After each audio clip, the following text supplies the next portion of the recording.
28 of the world's most brilliant physicians had failed, each one more desperate than the last, each one carrying degrees from institutions that normal people could only dream of attending, each one earning more in a single consultation than most families saw in a year.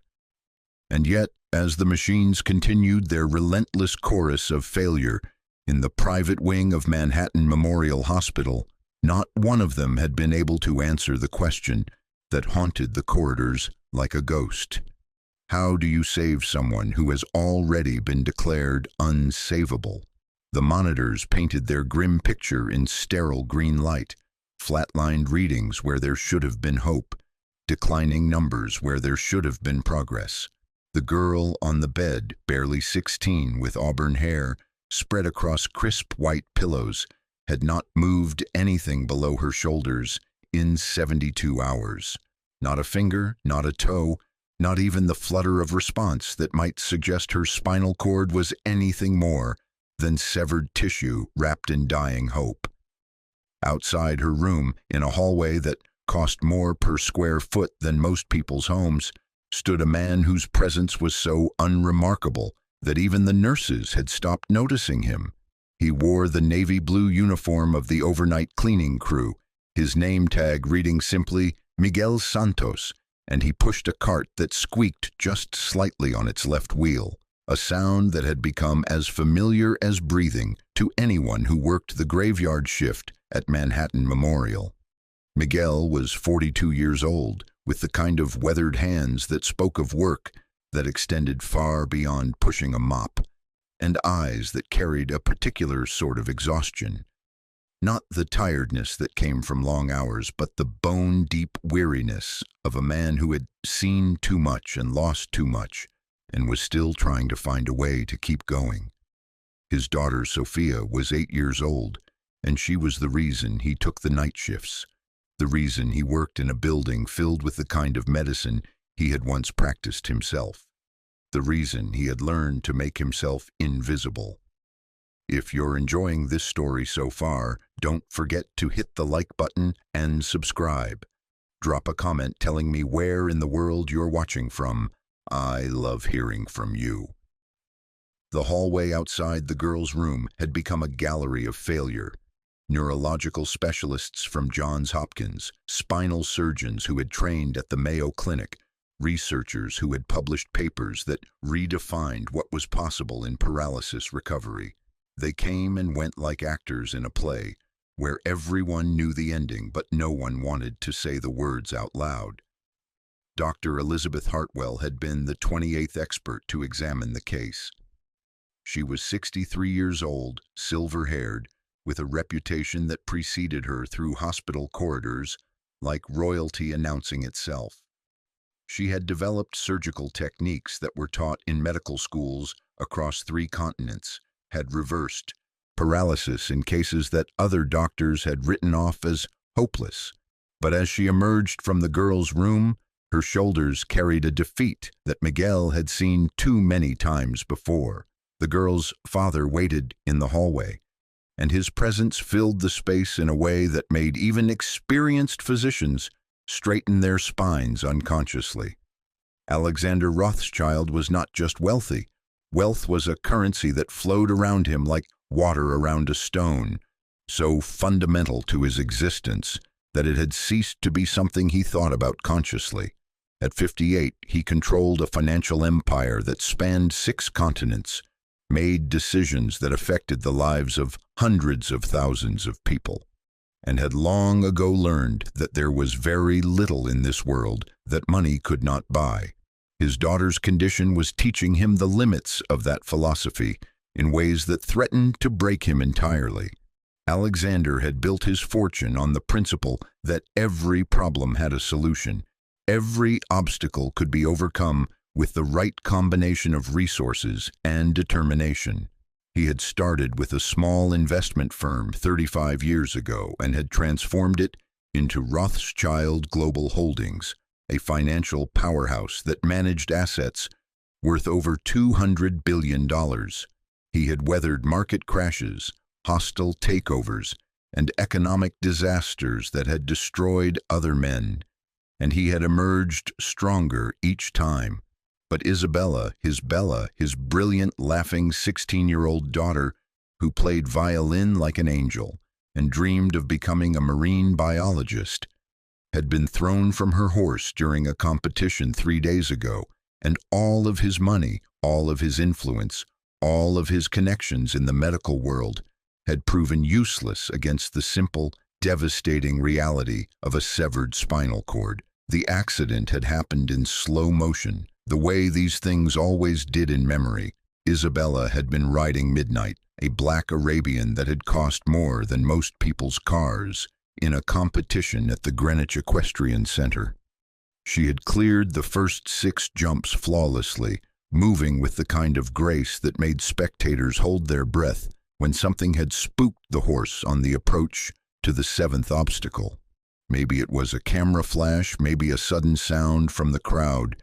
The investigations would continue for weeks, but the cause mattered less than the consequence. Midnight had refused the jump at the last second, stopping so abruptly that Isabella had been thrown forward over the horse's head. She had hit the rail of the obstacle with her back, and the sound, a crack that carried across the arena like a gunshot, had silenced the crowd instantly. By the time the emergency medical team reached her, Isabella was conscious but unable to move anything below her shoulders. The first doctor, an emergency physician at Greenwich Hospital, had delivered the initial diagnosis with the kind of professional detachment that medical school taught you to perfect. Spinal cord injury, T6 through T8 vertebrae, complete severing, permanent paralysis from the chest down. Alexander had listened to the words and immediately begun making phone calls, because that was what he did when faced with problems. He found the best people and he paid them whatever it took to solve them. The second opinion had come from Dr. Michael Chen at Columbia Presbyterian, a neurosurgeon whose techniques were considered revolutionary. He had reviewed the MRIs and CT scans with the thoroughness of a man who understood exactly how much hope he held in his hands, and when he finished, he had delivered essentially the same verdict as the first doctor, though with more careful language and greater compassion. Alexander had not accepted it. He had Isabella transferred to Manhattan Memorial, a private hospital where rooms cost more per night than most people's monthly salaries, where the medical staff was accustomed to treating patients who expected miracles as a standard service. He had flown in specialists from around the world, had consulted with research teams who were working on experimental treatments, had even contacted facilities that were developing treatments that existed more in theory than in practice. Each expert had brought their own perspective, their own hope, their own eventual disappointment. Dr. Sarah Reeves from the Mayo Clinic had suggested a new surgical technique involving nerve grafts. Dr. James Morrison from London had proposed an experimental treatment with stem cells. Dr. Elena Vasquez from Barcelona had recommended a combination of surgery and intensive rehabilitation that had shown promise in cases with partial injuries. None of them had worked. The MRIs continued to show the same devastating truth. Isabella's spinal cord was severed completely, the connection between her brain and the lower part of her body broken in a way that current medical science could not repair. Each new consultation brought a variation of the same message. They were sorry. They understood his desperation. But there was nothing more they could do. Miguel had watched this parade of expertise from the margins, cleaning the floors and emptying the trash cans, while some of the most brilliant medical minds in the world struggled with a problem that defied their training. He had seen this before in different forms and different circumstances, but always with the same underlying pattern. People who had built their identities around their ability to fix things confronted with something that could not be fixed. He understood the desperation better than any of them realized.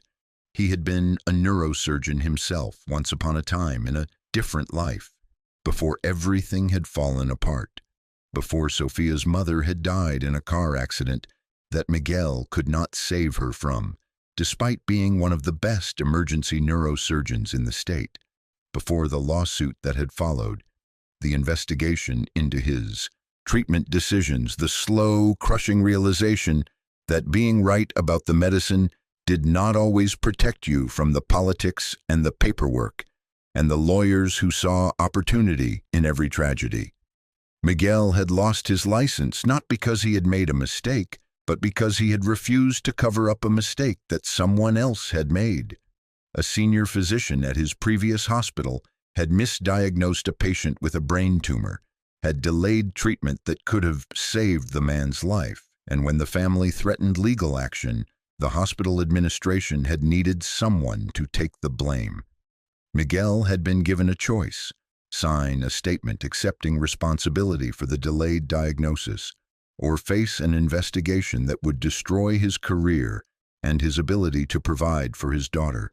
He had chosen his daughter, had signed the papers and surrendered his license, and accepted the end of everything he had worked for since medical school.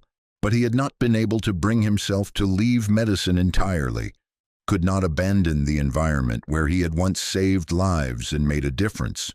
So he had taken the only job available to him in a hospital, cleaning floors and emptying trash cans and being invisible to the same colleagues who had once sought his opinion on difficult cases. Sophia did not know about any of this, not yet. She knew that her daddy worked at a hospital, knew that he sometimes came home smelling like disinfectant, knew that he brought her small toys from the gift shop when he had worked extra shifts and had a few dollars to spare. She knew that her mother was gone, that it was just the two of them in a small apartment in Queens, where the heat worked most of the time, and the neighbors were kind enough to watch her when Miguel had to work late. She did not know that her father had once performed surgery that saved the lives of people who would otherwise have died, that he had published research papers and taught residents and been considered one of the rising stars in emergency neurosurgery. She did not know that he lay awake some nights, wondering if he could have done something different, something better, something that would have changed the trajectory of their lives. But she did know that he was the most careful, most gentle person she had ever met, that he helped her with her homework even when his eyes were red from exhaustion, that he never raised his voice and always found a way to make her laugh even when money was tight and the future felt uncertain. And she knew, with the instinctive certainty that children sometimes possess, that her father was someone special, even if the world could not see it anymore.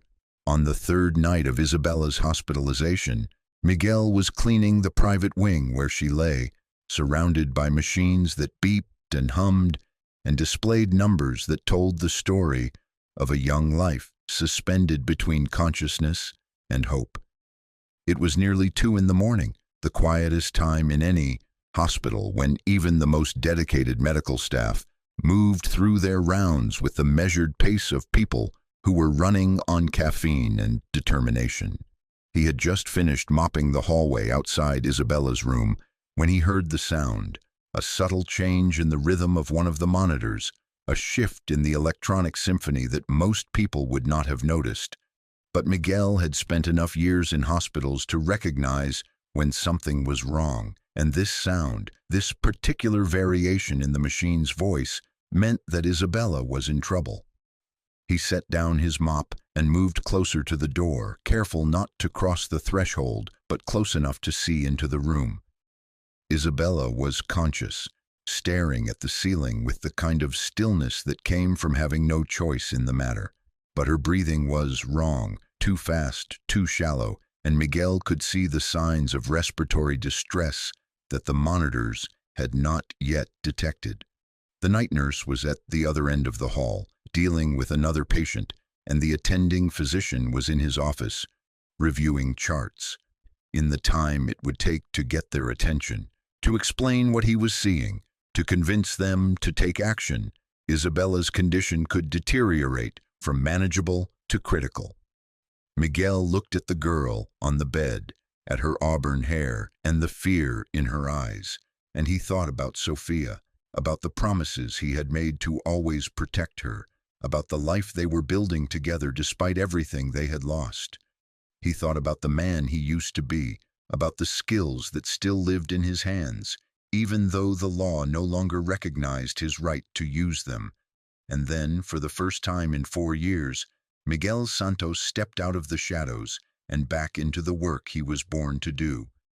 Miguel's footsteps on the polished floor were silent, years of night shifts, having taught him how to move through hospital corridors like a ghost. But as he approached Isabella's bedside, everything about his bearing changed. The hesitant shuffle of a janitor disappeared, replaced by the purposeful stride of someone who belonged in this room, who had earned the right to be here through years of training that muscle memory refused to forget. Isabella's eyes found his as he entered, and for a moment neither of them spoke. She was beautiful in the way that only 16-year-old girls could be, with clear skin that still carried the flush of youth and eyes that held intelligence and fear in equal measure.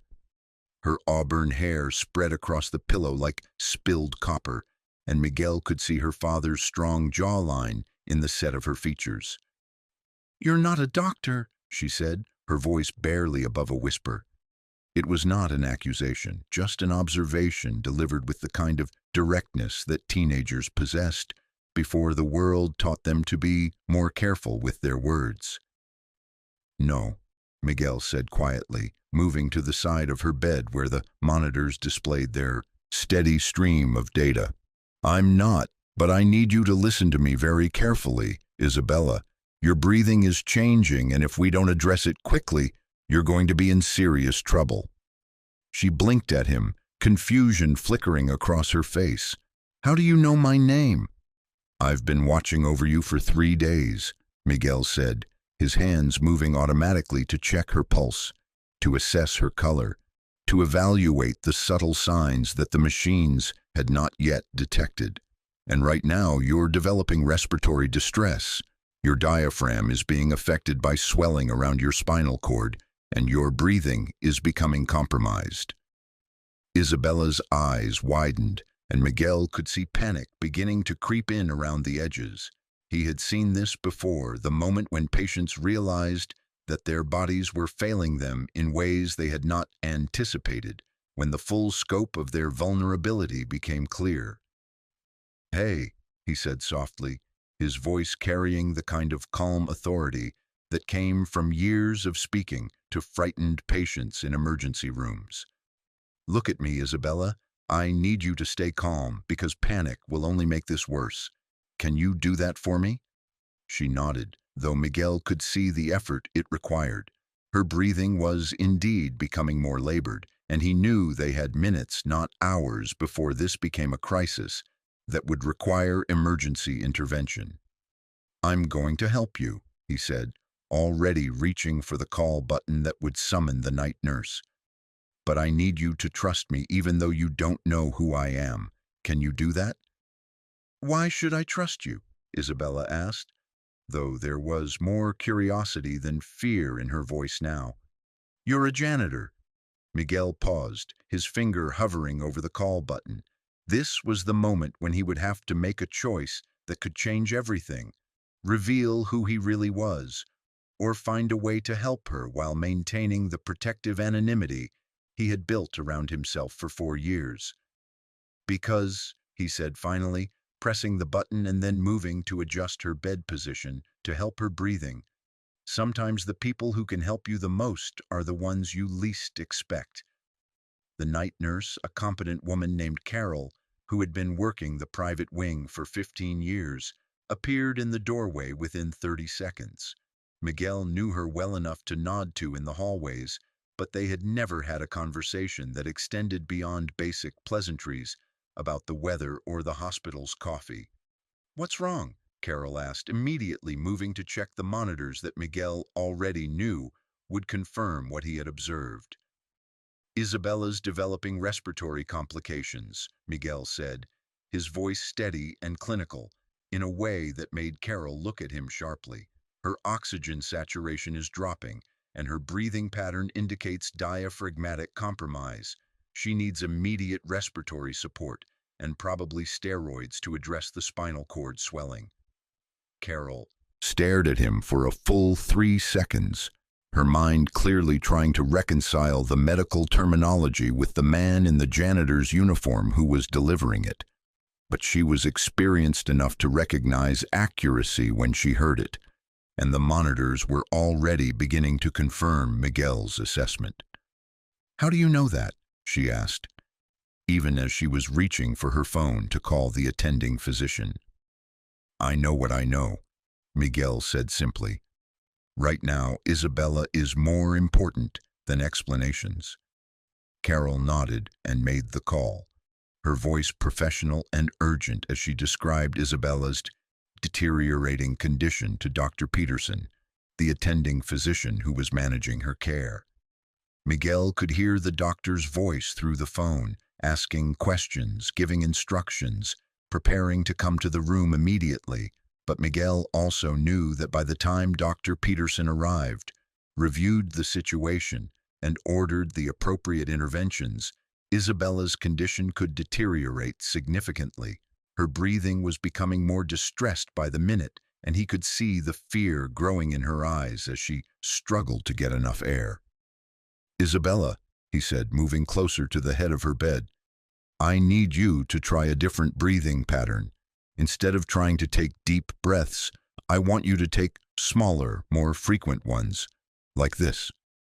He demonstrated the technique, breathing in short, controlled inhalations that would be more efficient given her compromised diaphragmatic function. She tried to follow his instructions, though Miguel could see the effort it required.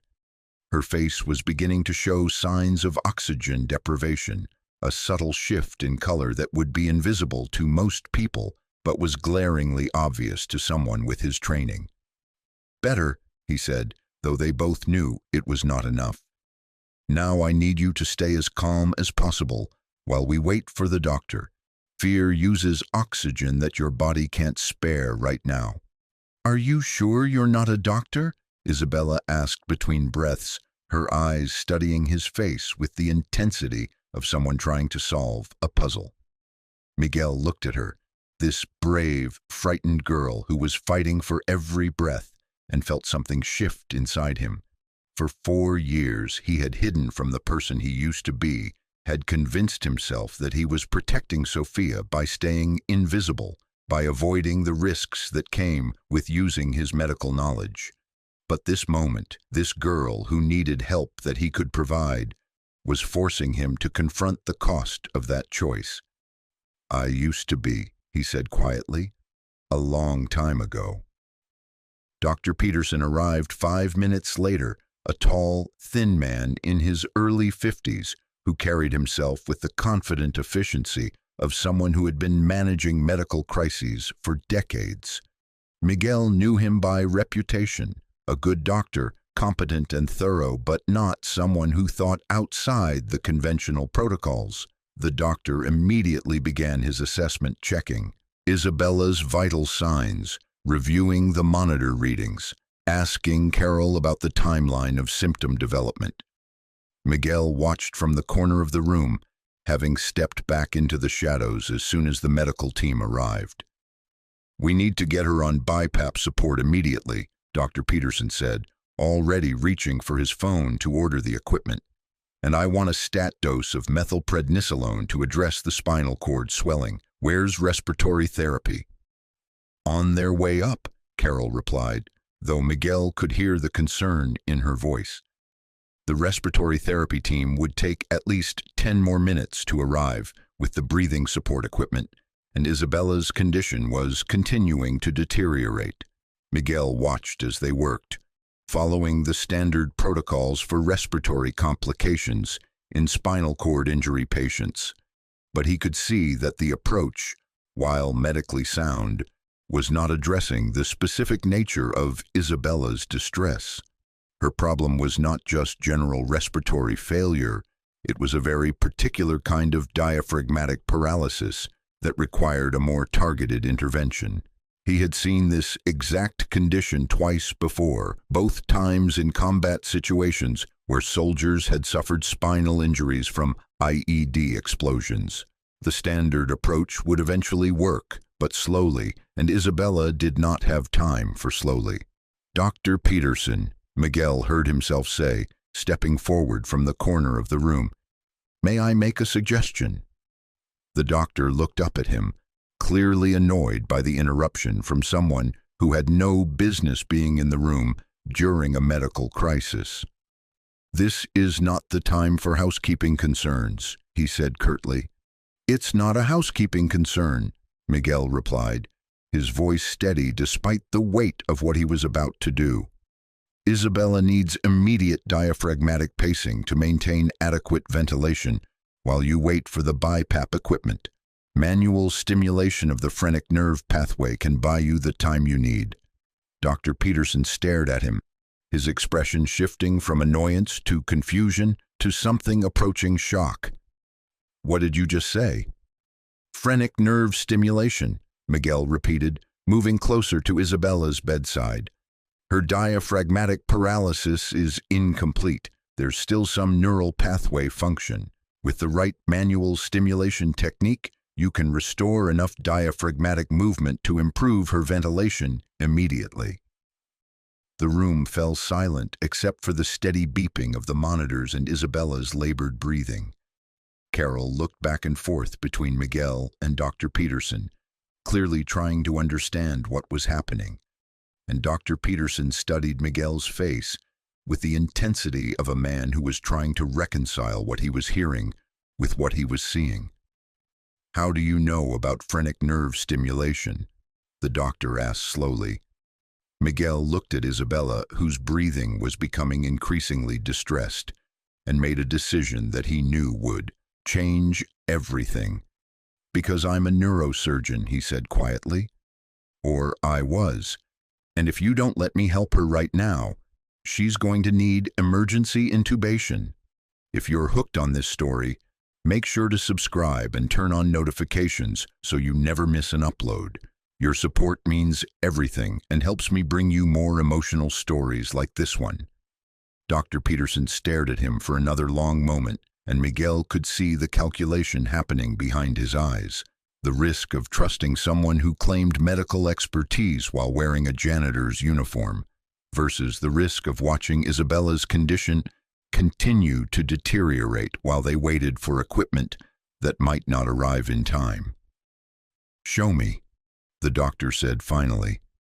Miguel nodded and moved to Isabella's bedside, his hands already positioning themselves at the specific points along her neck and upper chest where the phrenic nerve pathways could be accessed.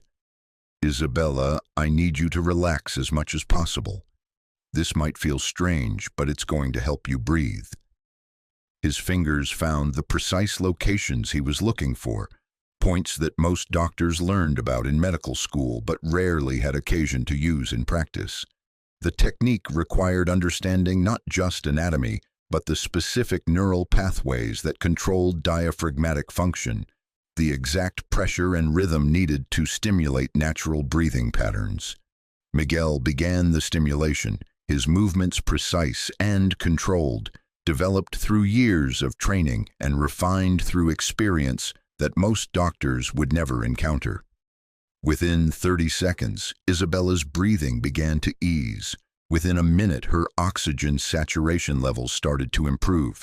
Within 2 minutes, the crisis had passed. "My God," Carol whispered, staring at the monitors that were now showing stable readings. Dr. Peterson watched the numbers change, his expression shifting from skepticism to amazement to something that looked like professional respect. "That's not possible," he said, though the evidence was right there in front of him. "That technique, where did you learn that?" "Military medicine," Miguel said simply, his hands still maintaining the gentle stimulation that was keeping Isabella's breathing stable. "Combat zones don't always have BiPAP machines available when you need them." Isabella looked up at him, her breathing now steady and strong, her color returning to normal. "You saved my life," she said, her voice clear and certain. "You're not saved yet," Miguel replied, though there was gentleness in his correction. "This is just buying us time while Dr. Peterson gets you the equipment you need for long-term support. But yes, you're going to be okay." Dr. Peterson was quiet for a long moment, watching Miguel's technique, observing the way Isabella's vital signs had stabilized under his care. When he finally spoke, his voice carried a respect that had not been there before. "I need to know who you are," he said. "Your real name, your medical background, your credentials. Because what you just did, that's not something you learn from a textbook." Miguel felt the familiar tightness in his chest, the old fear of exposure and judgment and the consequences that came with revealing too much about his past. But Isabella was looking at him with gratitude and trust, and Dr. Peterson was looking at him with the kind of professional recognition he had not experienced in 4 years. "My name is Dr. Miguel Santos," he said slowly, the words feeling strange after so long without using his title. "I was a neurosurgeon at St. Mary's Hospital until 4 years ago. I specialized in emergency spinal cord injuries and traumatic brain injuries, and I've been working as a janitor here because it was the only way I could stay close to medicine after I lost my license." "You lost your license?" Dr. Peterson asked, though his tone was more curious than judgmental. "What happened?" Miguel looked at Isabella, at this brave girl who was breathing normally because he had chosen to step out of the shadows and use the skills he had spent years hiding. He thought about Sophia, asleep at home, trusting that her father would always find a way to protect her and provide for her. He thought about the choice he had made 4 years ago and the choice he was making now. "It's a long story," he said finally, "but the short version is that I chose my daughter's future over my career, and I've been paying for that choice ever since." Dr. Peterson nodded slowly, and Miguel could see him putting pieces together, understanding that there was more to the story than what had been said. But before he could ask more questions, the respiratory therapy team arrived with the BiPAP equipment, and the room filled with the efficient bustle of medical professionals setting up life support systems. Miguel stepped back to let them work, but Isabella caught his hand before he could move too far away. "Don't go," she said, her voice soft but urgent. "Please, I want you to stay." Miguel looked at her, at this girl who had been surrounded by some of the most distinguished doctors in the world, but who was asking him, a janitor with a hidden past, to remain at her bedside. He thought about all the rules he was breaking, all the protocols he was violating, all the ways this could go wrong for him and for Sophia.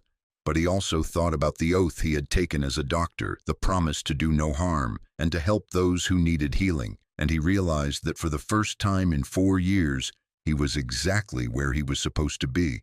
"I'll stay," he said quietly. "As long as you need me, I'll stay." Dr. Peterson finished supervising the setup of Isabella's breathing support, and then approached Miguel with an expression that mixed professional curiosity with personal concern. "Dr. Santos, we need to talk about your background, about what happened to your license, and about what this means for Isabella's care going forward." Miguel nodded, understanding that the careful anonymity he had built over 4 years was about to come to an end. But as he looked at Isabella, breathing easily now with the help of the equipment that his intervention had bought them time to provide, he found that he was not afraid.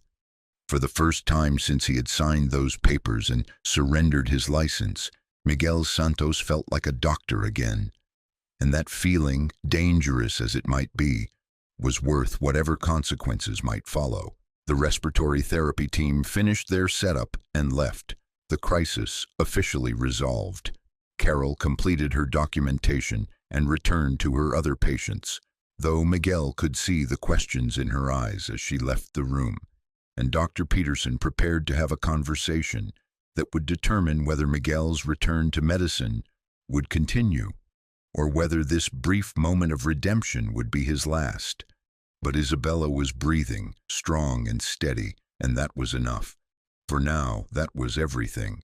The conversation that would change everything happened in Dr. Peterson's office at 3:30 in the morning, in the quiet hours when hospitals held their breath and waited for dawn.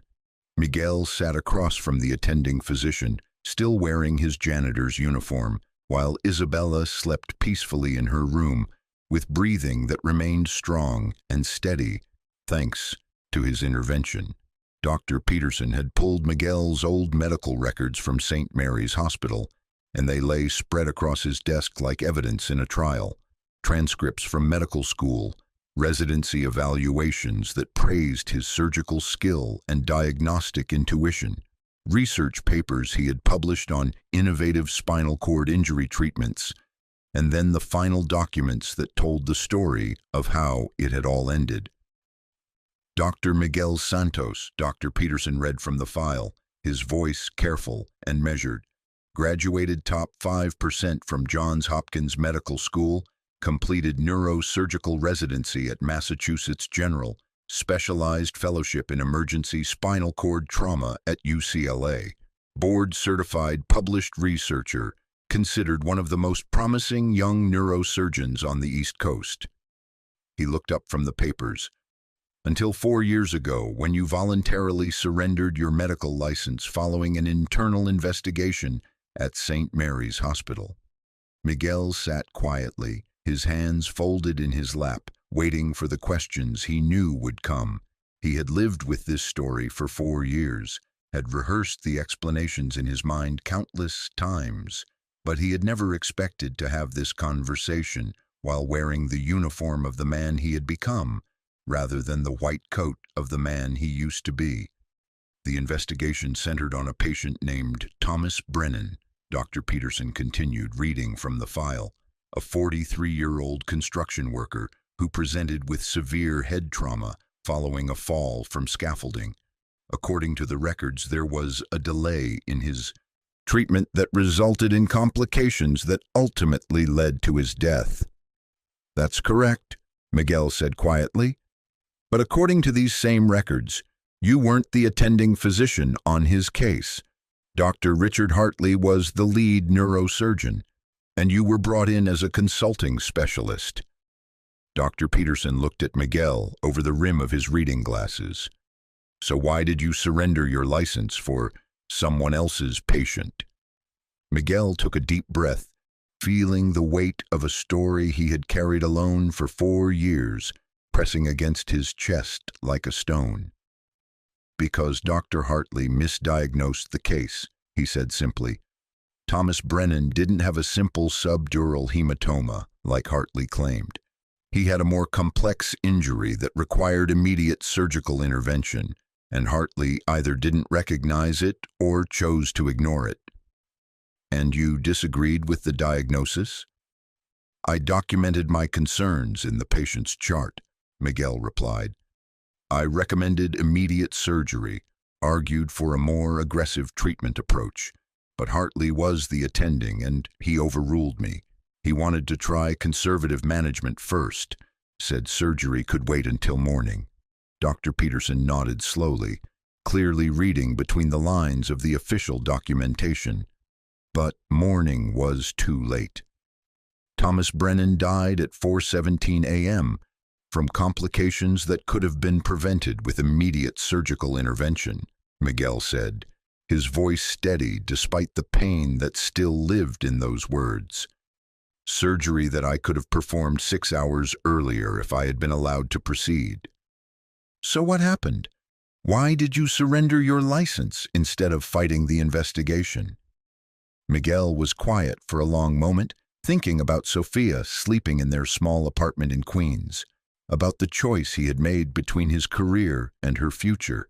"Because the hospital needed someone to blame," he said finally. "Thomas Brennan's family filed a wrongful death lawsuit, and the media picked up the story. Dr. Hartley was too senior, too connected, too valuable to the hospital's reputation, but I was expendable." "They offered you a deal," Dr. Peterson said, understanding beginning to dawn in his expression. They offered me a choice, Miguel corrected. Sign a statement accepting responsibility for the delayed treatment, surrender my license voluntarily, and the hospital would provide a settlement to the Brennan family and ensure that no criminal charges were filed. Or refuse to sign, face a public investigation that would destroy my reputation regardless of the outcome, and watch my daughter lose her home while I fought legal battles I couldn't afford to win. Dr. Peterson set down the file and leaned back in his chair, studying Miguel's face with the expression of a man who was beginning to understand the full scope of what he was hearing. You had a daughter to protect. Sophia was 4 years old, Miguel said, and for the first time his voice carried the weight of all the emotion he had kept carefully controlled.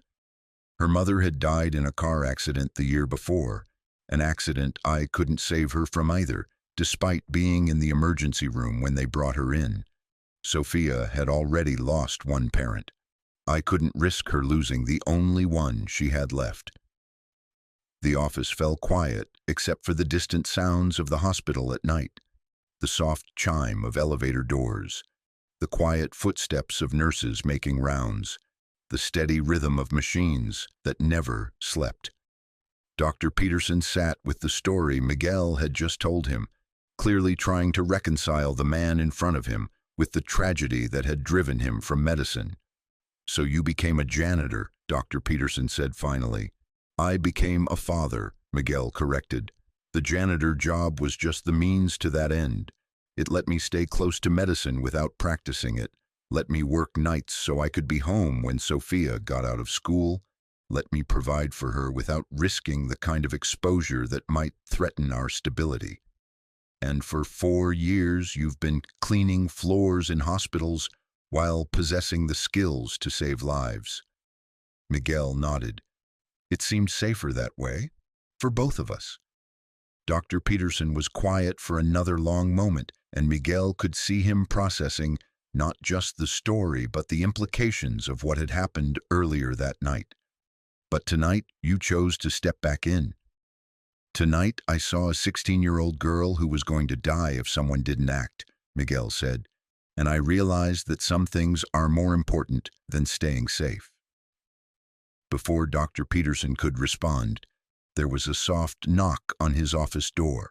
Come in, he called, and Carol appeared in the doorway, her expression urgent but controlled. Dr. Peterson, you need to come quickly, she said.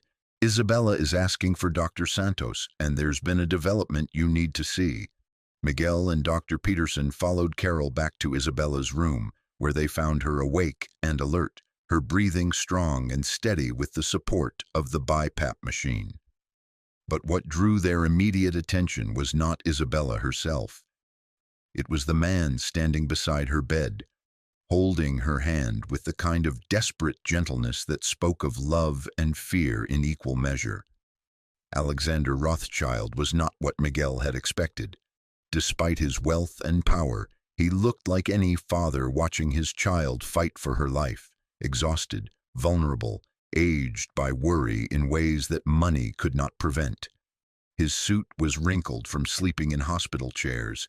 His hair was disheveled and his eyes carried the particular kind of desperation that came from being used to controlling everything and finding himself utterly powerless. Bella, Alexander was saying, his voice soft and strained. The doctors said your breathing improved dramatically tonight. They said someone helped you when you were in crisis. Isabella's eyes found Miguel as he entered the room, and she smiled. The first genuine smile Miguel had seen from her since the night began. Daddy, this is Dr. Santos. He's the one who saved my life. Alexander looked up at Miguel, taking in the janitor's uniform, the name tag that read Miguel Santos, the obvious disconnect between his daughter's words and what his eyes were telling him. I'm sorry, I think there's been some confusion. The nurses said a janitor helped with your breathing, but... He is a janitor, Isabella interrupted, her voice stronger than it had been all night. But he's also a doctor. He knew exactly what was wrong with me when 28 other doctors couldn't figure it out. He saved me, Daddy. Alexander stared at Miguel, clearly trying to process what his daughter was telling him. Here was a man in a janitor's uniform who had apparently succeeded where some of the most expensive medical experts in the world had failed. The contradiction was so complete that it seemed to defy logic. "Is this true?" Alexander asked, his voice careful and controlled in the way that men of his position learned to modulate their emotions in public. "Your daughter was experiencing respiratory complications related to her spinal cord injury," Miguel said simply. "I was able to provide immediate intervention using a technique called phrenic nerve stimulation. It stabilized her breathing until the medical team could provide more comprehensive support." "But you're—" Alexander gestured at Miguel's uniform, clearly struggling to reconcile what he was seeing with what he was hearing. "I'm a janitor who used to be a neurosurgeon," Miguel said. "Tonight, for a few minutes, I was a neurosurgeon again." Alexander was quiet for a long moment, studying Miguel's face with the intensity of a man who had built an empire on his ability to read people and situations. When he finally spoke, his voice carried a different quality, not the careful politeness of talking to hospital staff, but the direct engagement of one professional acknowledging another. "Dr. Santos," he said, and Miguel noticed the deliberate use of the title. "I'd like to know more about your background, about what happened to bring you here, and about what you think can be done for my daughter going forward." "Mr. Rothschild," Dr. Peterson interjected, "perhaps we should discuss Dr. Santos's situation privately before—" "No," Isabella said, her voice clear and determined. "I want Dr. Santos to stay. I want to hear what he has to say about my condition. He's the only person who's been able to help me since this happened." Alexander looked at his daughter, at the strength in her voice, and the trust in her eyes when she looked at Miguel, and made a decision that would change the course of all their lives. "Isabella's right," he said. "Dr. Santos, would you please tell me honestly what you think about my daughter's prognosis?" Miguel looked at Isabella, then at Alexander, then at Dr. Peterson, understanding that he was being asked to cross a line that there would be no coming back from. Once he gave his professional opinion, once he stepped fully back into his role as a doctor, the careful anonymity that had protected him and Sophia for 4 years would be gone forever. But Isabella was looking at him with hope, and Alexander was looking at him with the desperate faith of a father who had run out of options, and Miguel realized that some moments demanded more courage than others. "Isabella's spinal cord injury is severe," he said, his voice taking on the clinical clarity he had not used in 4 years. "The current imaging shows complete severance at the T6 level, which means traditional recovery expectations would suggest permanent paralysis from the chest down." Alexander's face tightened, clearly preparing for another version of the same devastating news he had heard from 28 other experts. But Miguel was not finished. "However," he continued, "there are several factors in Isabella's case that suggest possibilities that haven't been fully explored. Her respiratory response tonight indicates that there may be more neural pathway preservation than the standard imaging reveals. There are new surgical techniques, experimental treatments that specifically target cases like hers, treatments that weren't available even 2 years ago." "What kind of treatments?" Alexander asked, leaning forward with an intensity that filled the room. "Spinal cord stimulation combined with intensive rehabilitation therapy," Miguel said. "Bioengineered nerve grafts, stem cell treatments that are showing remarkable results in clinical trials, but they require precise surgical intervention within a specific window of time, and they need to be performed by someone with very particular expertise in spinal cord trauma." "And you have that expertise?" Alexander asked. Miguel looked at Isabella, at this brave girl who had trusted him when she had no reason to, and made the choice that would define the rest of his life. "Yes," he said simply, "I do." The room fell silent, the weight of possibility hanging in the air like a held breath. Alexander studied Miguel's face, seeing something there that 28 other doctors had not been able to offer, not just medical knowledge, but hope backed by genuine expertise and the willingness to fight for his daughter's future. "What would it take?" Alexander asked quietly. "What would you need to treat Isabella?" Miguel felt his heart begin to race, understanding that he was being offered something he had not dared to dream of for 4 years, the chance to practice medicine again, to use his skills to help someone who desperately needed them, to be the doctor he had trained to become, rather than the janitor he had been forced to be. But he also thought about Sophia, about the stability they had built together, about the risks that came with stepping back into the light after 4 years in the shadows. "Mr. Rothschild," he said carefully, "I haven't had a medical license for 4 years. I can't legally treat your daughter no matter what expertise I might possess." Alexander was quiet for a moment, and Miguel could see the wheels turning in his mind. The same analytical process that had built a financial empire now focused on solving the problem of how to give his daughter the best possible chance at recovery. "What if that wasn't a problem?" Alexander asked finally. "What if the licensing issue could be resolved? What would you need then?" Miguel stared at him, hardly daring to believe what he was hearing. "You can't just fix a voluntarily surrendered medical license," he said. "The bureaucracy alone would take years, and that's assuming—" "Dr. Santos," Alexander interrupted, his voice carrying the quiet confidence of a man who had never met a problem that sufficient resources and determination could not solve. "I didn't build Rothschild Global Holdings by accepting that things couldn't be done. I built it by finding ways to make impossible things possible." He turned to Dr. Peterson. "Doctor, if Dr. Santos's medical license were reinstated, if he had hospital privileges here at Manhattan Memorial, could you support his treating Isabella?" Dr. Peterson looked at Miguel, clearly thinking about everything he had witnessed that night, the diagnostic accuracy, the surgical skill, the immediate results that had saved Isabella's life. "Based on what I've seen tonight," he said slowly, "I would not only support it, I would recommend it." Isabella reached for Miguel's hand, her grip surprisingly strong despite everything she had been through. "Dr. Santos," she said, "will you help me? Will you try?" Miguel looked at this 16-year-old girl who was asking him to risk everything he had built over 4 years, to step back into a world that had rejected him once and might reject him again. He thought about Sophia, about the promises he had made to always protect her, about the life they had created together in the shadows of his former profession.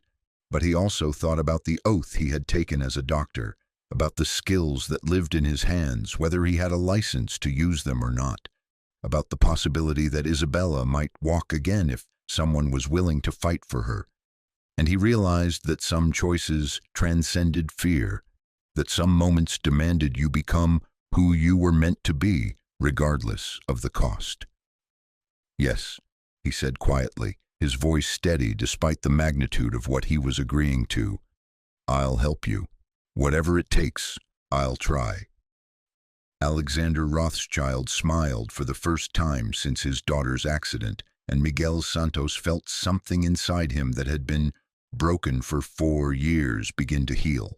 The transformation was not complete. There would be legal battles to fight, bureaucratic obstacles to overcome, and a daughter in Queens who would need to understand why her father was choosing to step back into the light after so long in the shadows. But Isabella was breathing easily. Her hand was warm and strong in his, and for the first time in 4 years, Dr. Miguel Santos was exactly where he belonged.